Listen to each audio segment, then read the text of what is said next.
welcome to this edition of Super Dwarf Sunday. I am Lori with Behavior Education at Spirit Keeper Equine Sanctuary.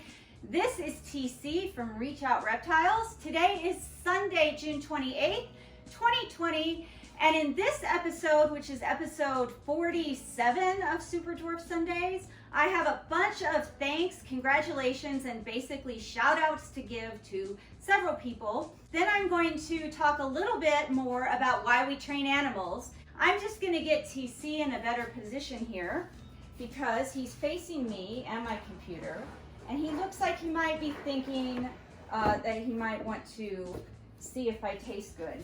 Sometimes when Tausetti gets on perches and gets in this position, he thinks things that are underneath him are fair game to strike at and see if they might be tasty.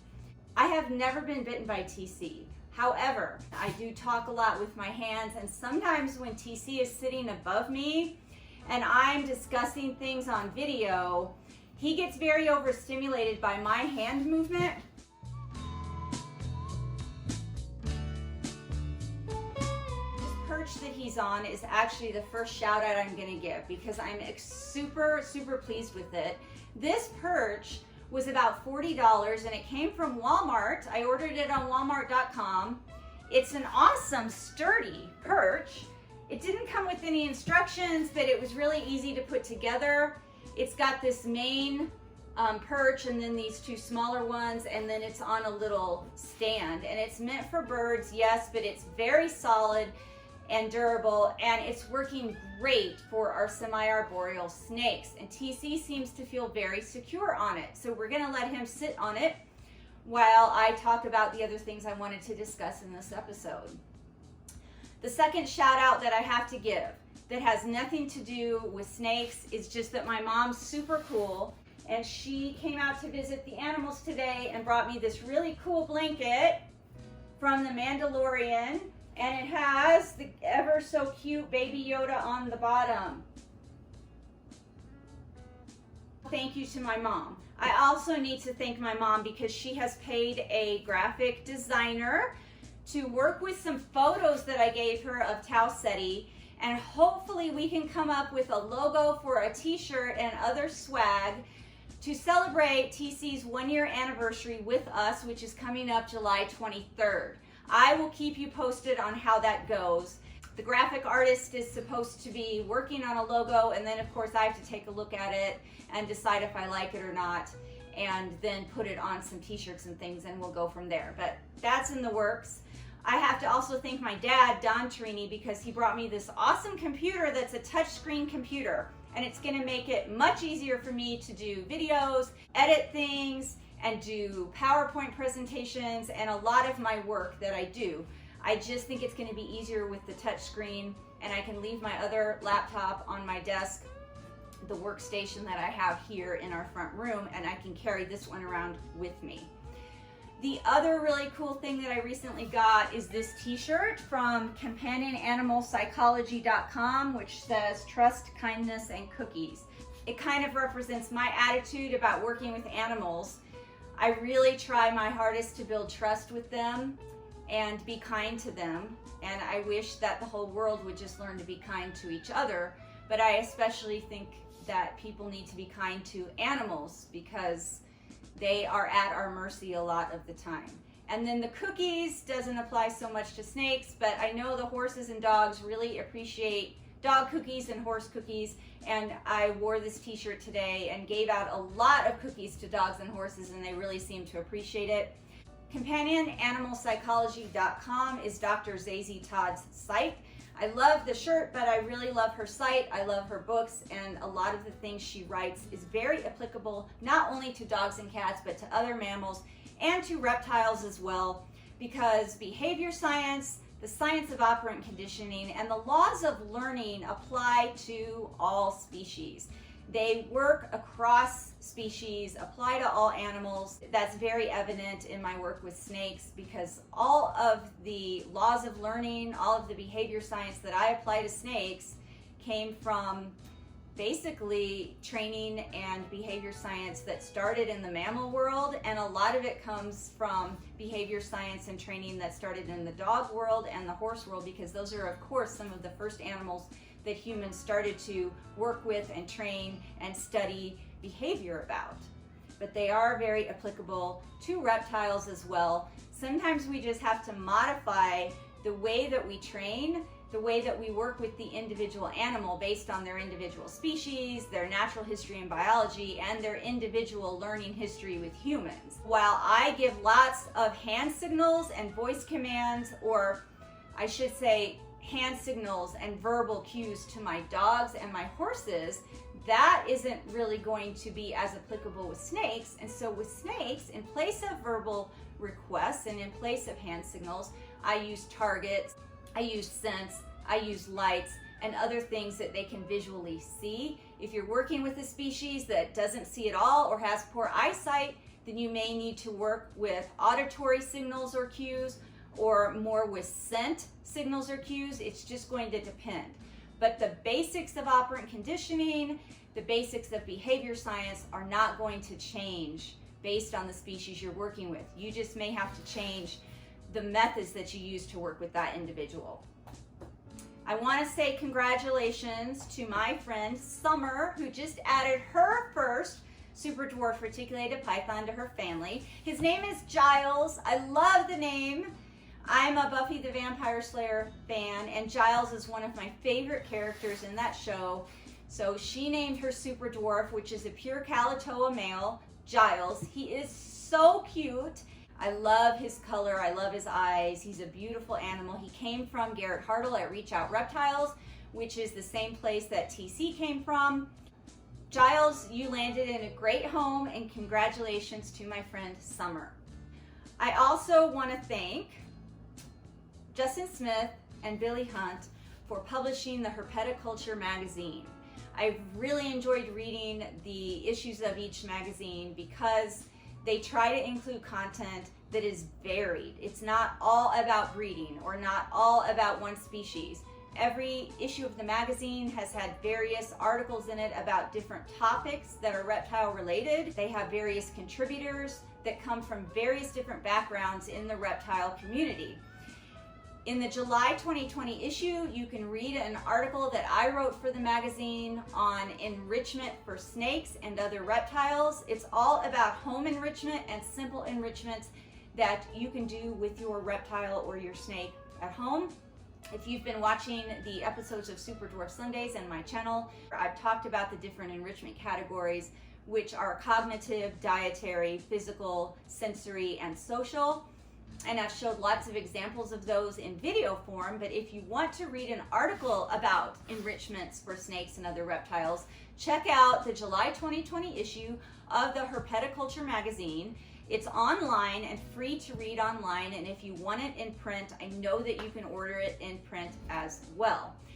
I also want to thank my friend from Australia and my fellow YouTuber, Gay Feather, for mentioning our channel on her channel, and for mentioning me in some of her recent videos.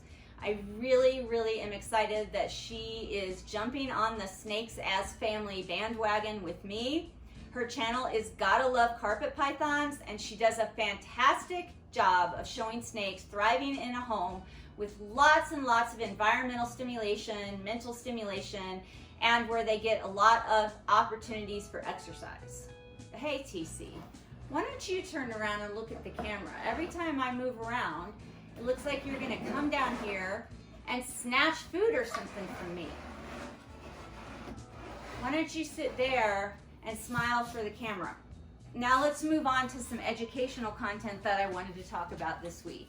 The primary reasons why we train animals, as I mentioned in last week's episode, are for physical exercise, mental stimulation, and to teach the animals cooperative behaviors.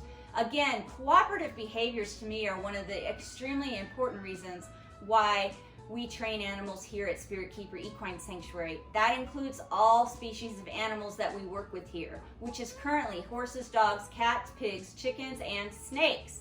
But I've worked with many other species Over the years, running an animal sanctuary and working in rescue, cooperative behaviors become very important. And again, those are the behaviors that we teach and train the animals to do that allows them the choice and control to participate in their own care or not. So they're learning to voluntarily participate in their own care. A lot of those things include husbandry behaviors. And Zeus Spensful did a great Facebook Live this past week about training 3 of the very important cooperative behaviors that are important at zoos and sanctuaries and rescues and shelters. And they're very important if you're a veterinarian or a veterinary technician or assistant. And those are stationing on a scale, opening the mouth for examination, and remaining still for injections. It's about a 30-minute Facebook Live that, of course, you can still go back and watch now. So check that out on Zeus Spensful. There are, of course, though, other reasons why we train animals. I mentioned last week that there are secondary reasons why we train animals, and I just want to mention what those are this week. Some of those reasons are education, conservation, research, for work, entertainment, sports, for relationship building, and for fun. And I'm sure that you all can think of other reasons why you might want to train an animal. Some points to remember and things to know. I mentioned we train animals for conservation, and that's sort of a unique aspect of animal training. Conservation training is normally remote training.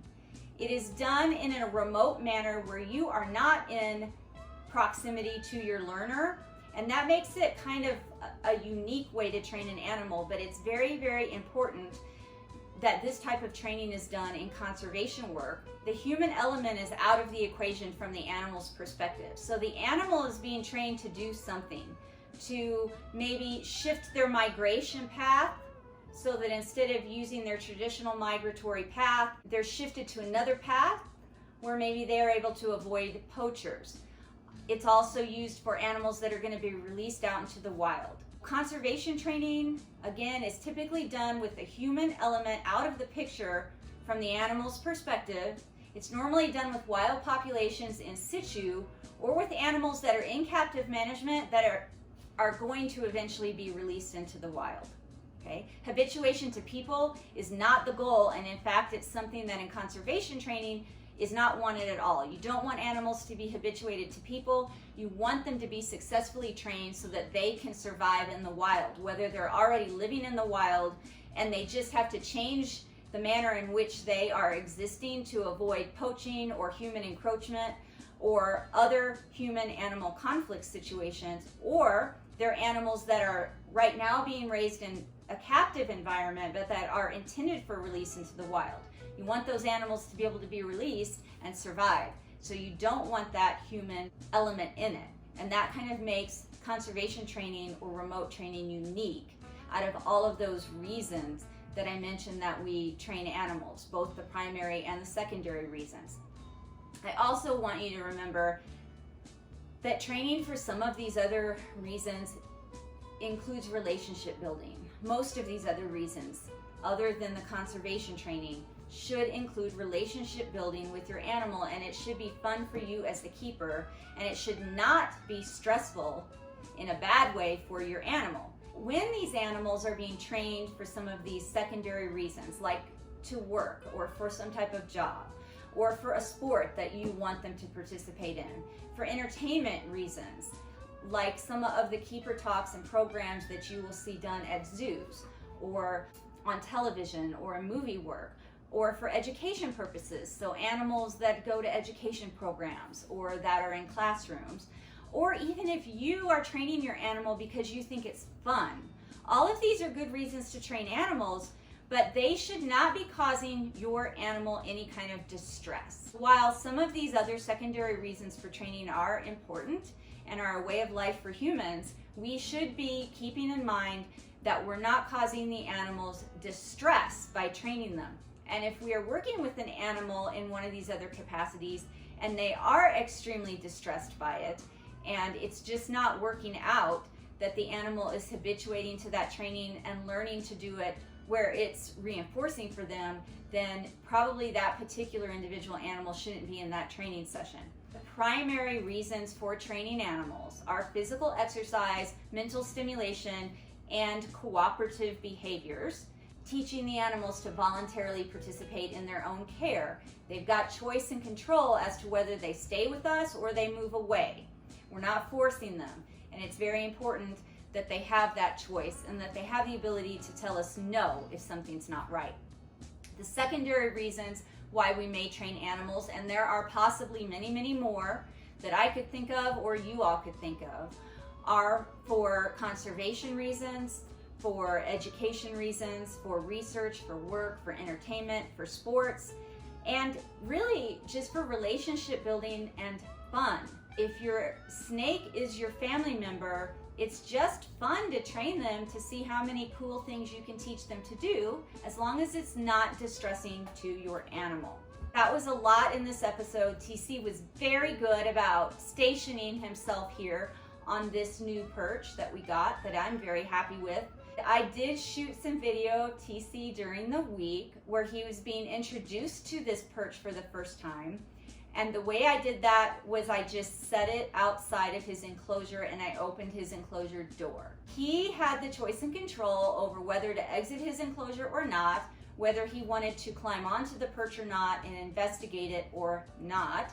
And I will throw some of that video in here at the end to a little bit of music as we end this episode, number 47 of Super Dwarf Sunday, for you to enjoy. I think I filmed his first couple of sessions where he was just seeing it for the first time and he was curious about it but not quite sure if he wanted to climb onto it or not.